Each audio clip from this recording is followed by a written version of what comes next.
Rams 41, Lions 34. Stafford's arm is like a video game. Watching this week, I was just blown away again. It's not normal to be that good at age 37 with your arm. He makes it look easy, and it's eye-opening to watch his film and watch him embarrass defenses. You need a throw made, he's going to deliver, man. It's wild. The sideline fade with an inch radius to Puka. It was one of the best throws I've seen all year from a quarterback. Over the middle like it's a bad dream. Like, the amount of times I saw him pick Detroit's pocket over the middle, deep dig, deep slant, just over and over and over. I was stunned, man. You give him zone coverage, it's game over. You can't stop him.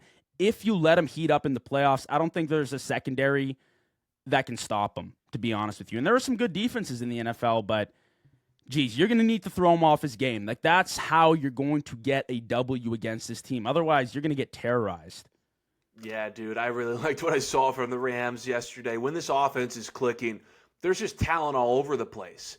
From the line to the two backs, especially Kyren Williams, and the receivers. Now, you got to get Devontae Adams healthy. That's going to be key on Thursday night, because Thursday night is going to be a massive game. You know, everyone wants to declare the Rams the number 1 seed. Well, they got to play. Let me see real quick if that's in Seattle. That's in Seattle. Okay, there we go. It's in Seattle. They got to go in Seattle on Thursday night and play the Seahawks. And that's not only for the West. I believe that's for the 1 seed. So it's going to be, that's the game that's going to determine who's the best team in the NFC. But as far as just the Rams, their secondary defensively isn't all that great. Jared Goff, St. Brown, Jameson Williams torched them.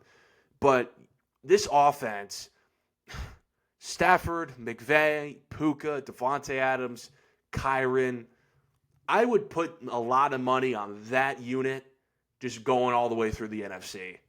That's just a comfortable, safe bet, because it's just a nice, well-oiled machine at this point in the season, and they really the score looks a lot closer because the Lions put up a good fight. Part of it was because of a pick six, but they really put the spanking on Detroit.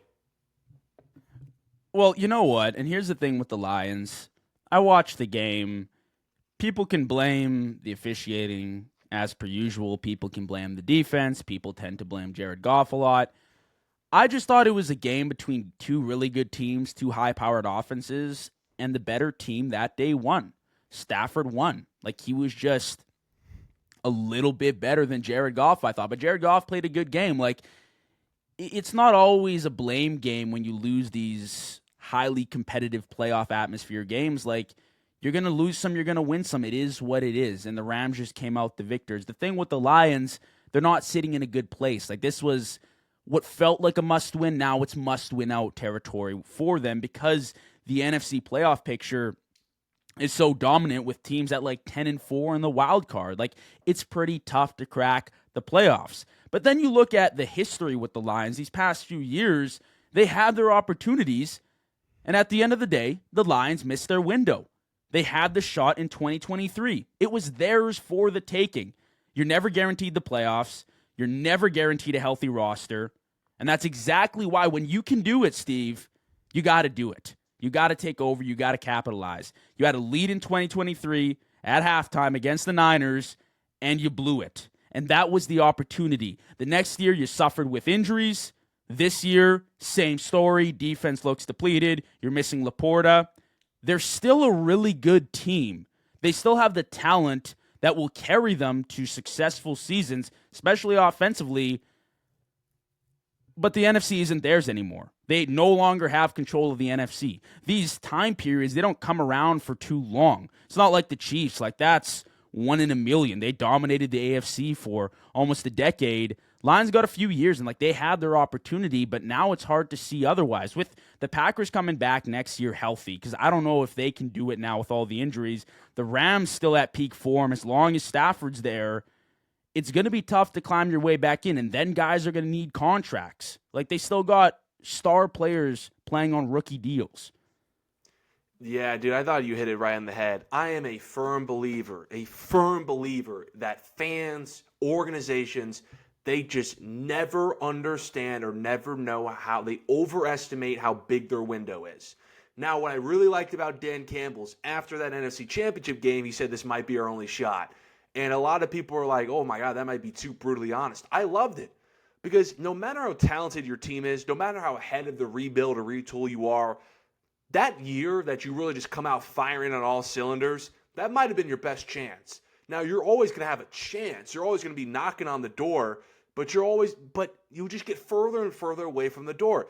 Like, they were up 17 points, I believe, at San Francisco in the NFC Championship. That was their best shot of not only going to the Super Bowl, but winning the Super Bowl.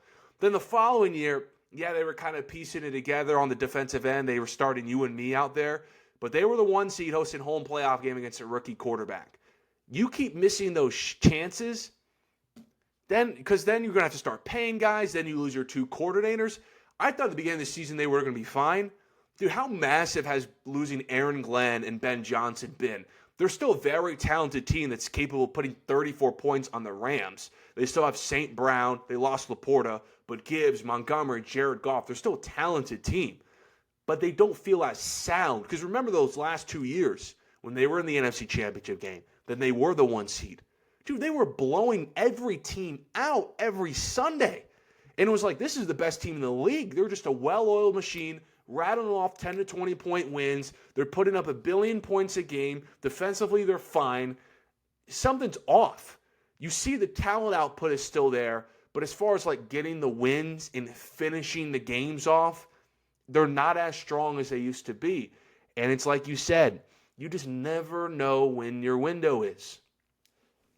Oh, the thing about the playoffs, too, like you touched on, Steve, there's a lot that factors in. It's not simply just talent. I thought when the Lions first made that playoff rush, they had a lot of momentum going their way. And I think they lost.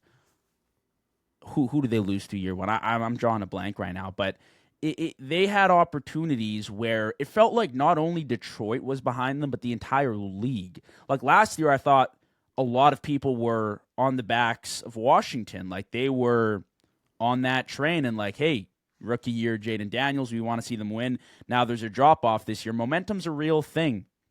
And sometimes when you can carry that into the playoffs, it can help you out a little bit.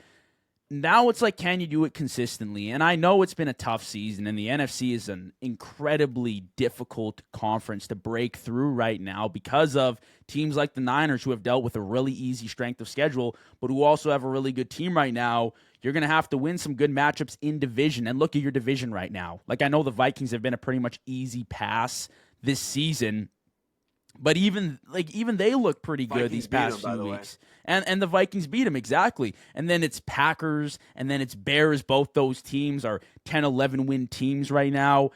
It's not easy. And like you said, you just never know when it's going to disappear. And I honestly thought starting the season that they were going to take a huge hit. People underestimated the loss of Ben Johnson. Look what he's done in Chicago. And then Aaron Glenn. Like, I think Shep's done a fine job with the defense.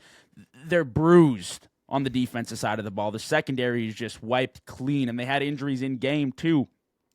But that's sports. That's the NFL, and that's why when you get the opportunities, especially as a small, like, niche franchise like the Lions who haven't had much success historically, you kind of got to take it, and that's your moment, right? So now you're digging your way out of a big hole that you kind of dug yourself into. And I don't know what the odds are looking like, especially with teams like the Packers and the Rams looking so damn good.